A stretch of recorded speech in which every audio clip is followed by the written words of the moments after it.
Chào các bạn, trở lại với kênh Minh TV của mình. Hiện mình đang ở kinh 6000, điểm giáp ranh giữa xã Phước Long, huyện Phước Long và xã Ninh Thành Lời của huyện Hồng Dân.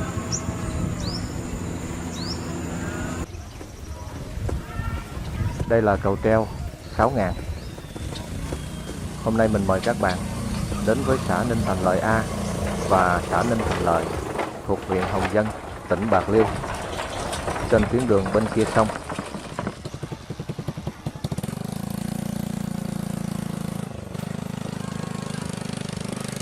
Bên này là tuyến đường chính đi vào xã Ninh Thành Lời.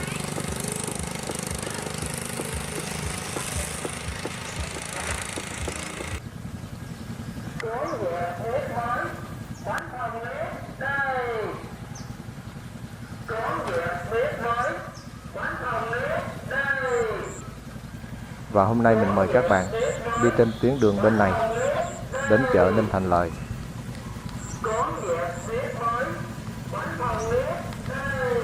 Và bây giờ mời các bạn cùng đi với mình nhé.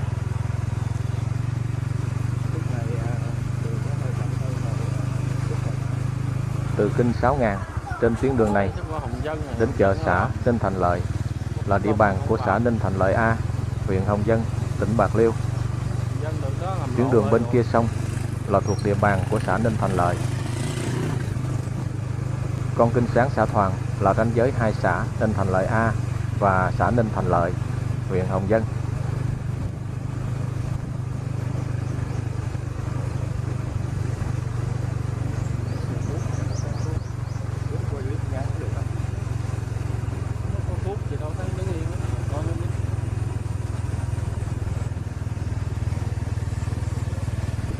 Ở đây mình thấy có một chiếc máy cuốc đang múc đất đắp bờ kè chống sạt lở tuyến đường.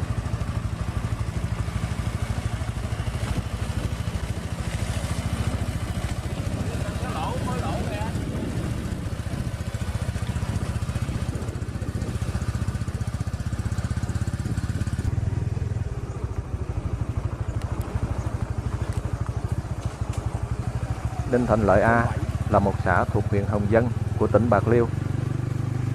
Xã Ninh Thành Lợi A nằm ở phía tây nam của huyện Hồng Dân. Phía đông và phía nam giáp huyện Phước Long. Phía tây giáp tỉnh Kiên Giang. Phía bắc giáp xã Ninh Thành Lợi.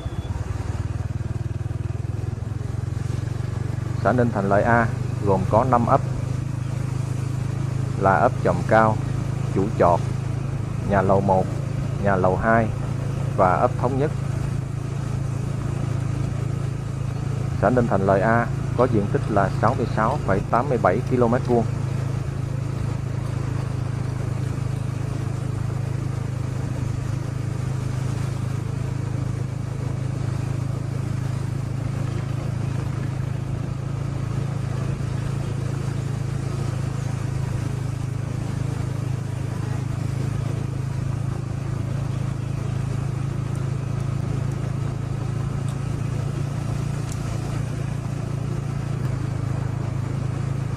Về lịch sử của xã Ninh Thành Lợi A, ngày 1 tháng 8 năm 2008, Chính phủ ban hành nghị định thành lập xã Ninh Thành Lợi A trên cơ sở điều chỉnh 6.687,25 ha diện tích tự nhiên và 7.146 nhân khẩu của xã Ninh Thành Lợi. Ngày 18 tháng 8 năm 2020, xã Ninh Thành Lợi A được công nhận đạt chuẩn nông thôn mới nâng cao. Đây là đơn vị đầu tiên của huyện Hồng Dân về đích xã nông thôn mới nâng cao.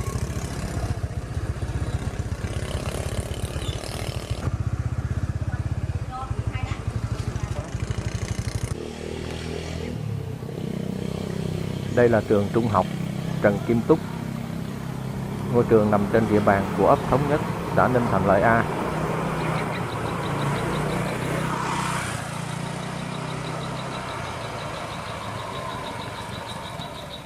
Phía trước có cây cầu treo bắc qua tuyến đường chính bên sông.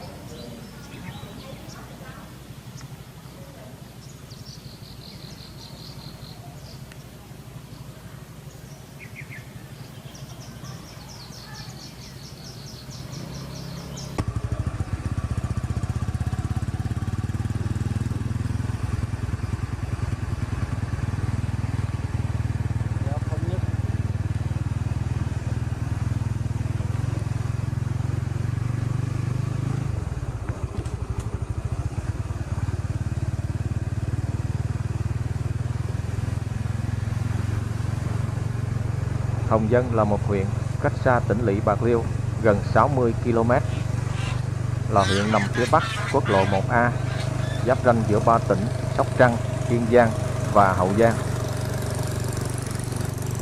Huyện Hồng Dân là vùng đất được khẩn hoang từ những thập kỷ đầu của thế kỷ 20 và được người Pháp lập ra vào ngày 20 tháng 5 năm 1920, lấy tên là quận Phước Long, thuộc tỉnh Rạch Giá.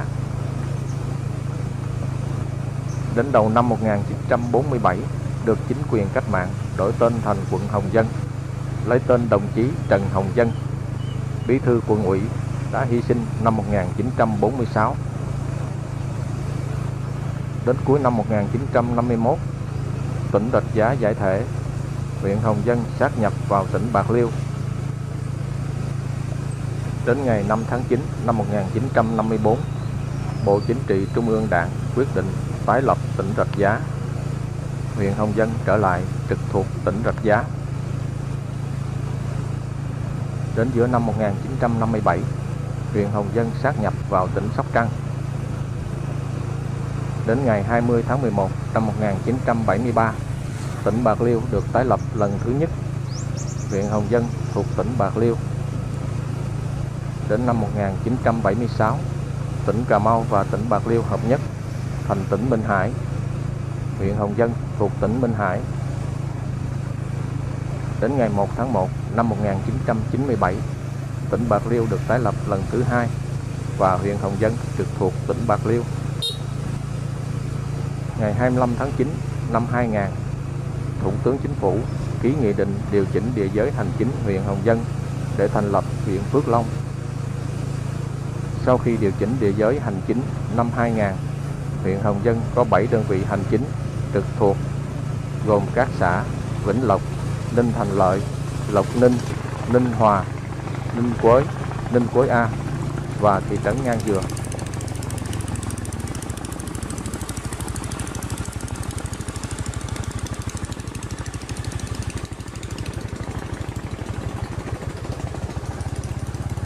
Đến tháng 1 năm 2004, điều chỉnh địa giới hành chính xã Vĩnh Lộc để thành lập xã Vĩnh Lộc A. Đến tháng 11 năm 2008, điều chỉnh địa giới hành chính xã Ninh Thành Lợi để thành lập xã Ninh Thành Lợi A, nâng lên thành 9 đơn vị hành chính trực thuộc. Hiện nay toàn huyện Hồng Dân có 3 dân tộc sống đan xen là Kinh, Hoa và Khmer.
cây.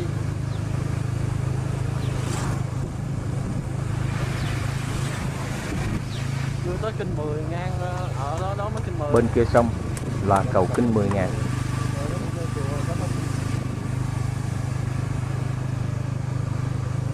Hai ba cây nữa mới tới.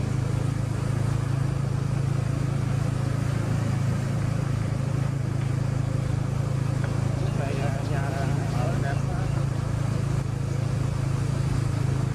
Mấy cái đường này chung ra đẹp hơn đường bên kia.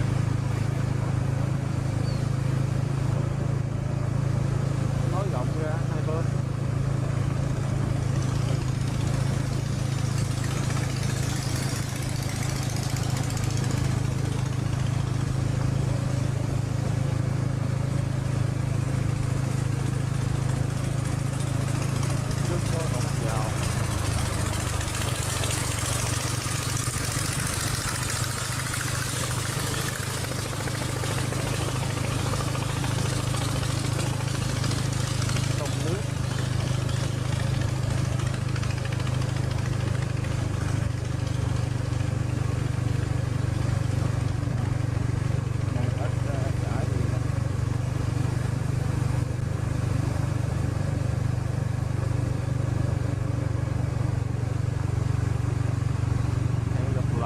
Đến đây là hết địa bàn của xã Ninh Thành Lợi A. Đến địa bàn xã Ninh Thành Lợi.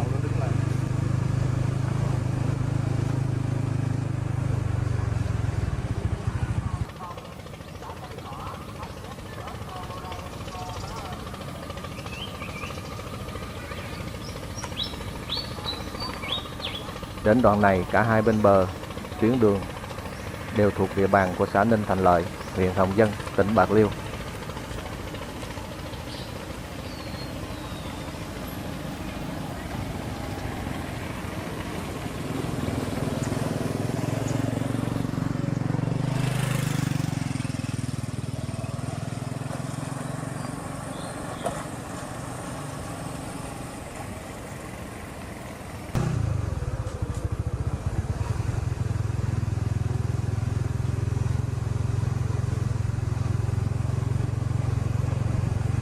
Ninh Thành Lợi là một xã thuộc huyện Hồng Dân, tỉnh Bạc Liêu. Xã Ninh Thành Lợi nằm ở phía tây nam huyện Hồng Dân, phía đông giáp xã Lộc Ninh, phía tây giáp tỉnh Kiên Giang, phía nam giáp huyện Phước Long, phía bắc giáp các xã Vĩnh Lộc A và Lộc Ninh. Xã Ninh Thành Lợi gồm có 9 ấp là ấp Cây Giảng, Cây Cui, Cây Mát, Cỏ Thum, Ngô Kim, Ninh Thành Đông, Ninh Thành Tây, Xẻo Gừa và Xẻo Dừng. Xã Ninh Thành Lợi có diện tích là 66,40 km².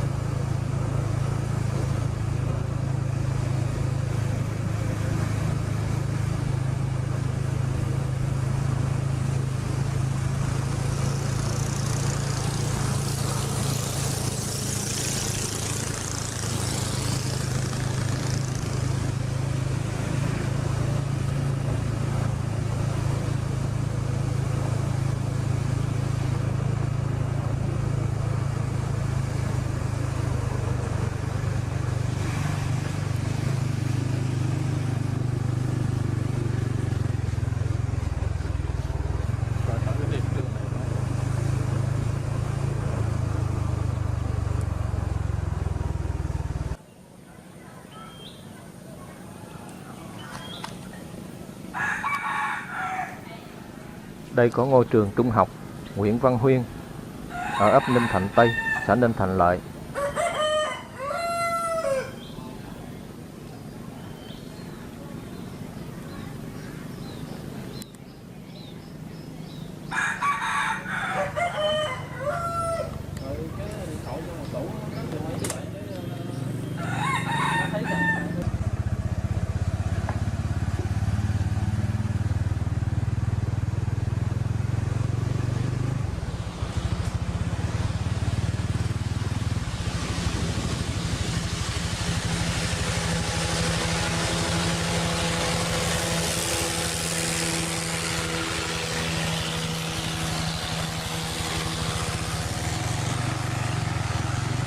về lịch sử của xã Ninh Thành Lợi.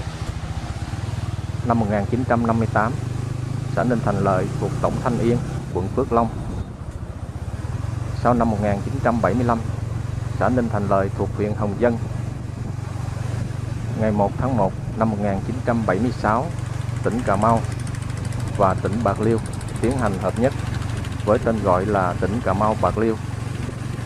Khi đó xã Ninh Thành Lợi thuộc huyện Hồng Dân, tỉnh Cà Mau Bạc Liêu. Ngày 10 tháng 3 năm 1976, tỉnh Cà Mau Bạc Liêu được đổi tên thành tỉnh Minh Hải. Khi đó xã Ninh Thành Lợi thuộc huyện Hồng Dân của tỉnh Minh Hải. Ngày 25 tháng 7 năm 1979, xã Ninh Thành Lợi được chia thành 3 xã, lấy tên là xã Ninh Thành Lợi, xã Ninh Thuận và xã Ninh Lợi. Ngày 14 tháng 2 năm 1987, xã Ninh Thuận được sáp nhập vào xã Ninh Thành Lợi. Đến ngày 9 tháng 11 năm 1990, xã Ninh Lợi được sáp nhập vào xã Ninh Thành Lợi. Ngày 6 tháng 11 năm 1996, tỉnh Minh Hải được chia thành 2 tỉnh là tỉnh Bạc Liêu và tỉnh Cà Mau. Khi đó xã Ninh Thành Lợi thuộc huyện Hồng Dân của tỉnh Bạc Liêu. Ngày 25 tháng 9 năm 2000, Chính phủ ban hành nghị định thành lập huyện Phước Long trên cơ sở một phần diện tích và dân số của huyện Hồng Dân. Xã Ninh Thành Lợi trực thuộc huyện Hồng Dân.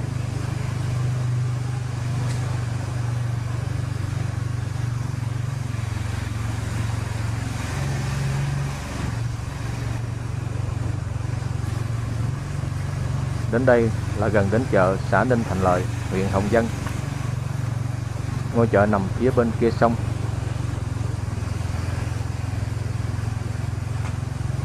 Đây là cầu Dân Quân.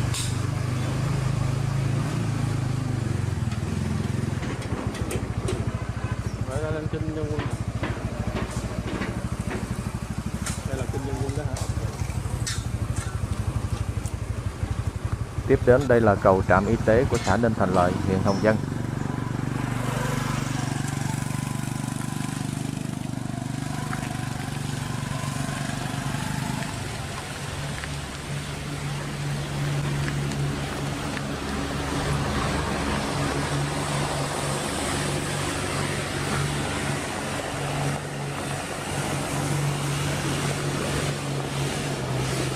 Đây là con sông từ xã Thoàn đi vào chợ xã Ninh Thành Lợi. Từ xã Thoàn đi vào đến xã Ninh Thành Lợi khoảng 12 km.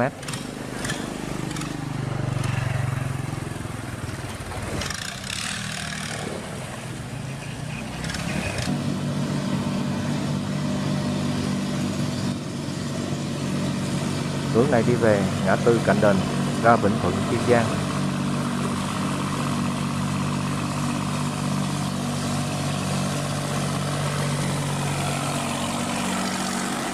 Đến đây mình cũng xin tạm dừng. Xin mến chào và hẹn gặp lại các bạn.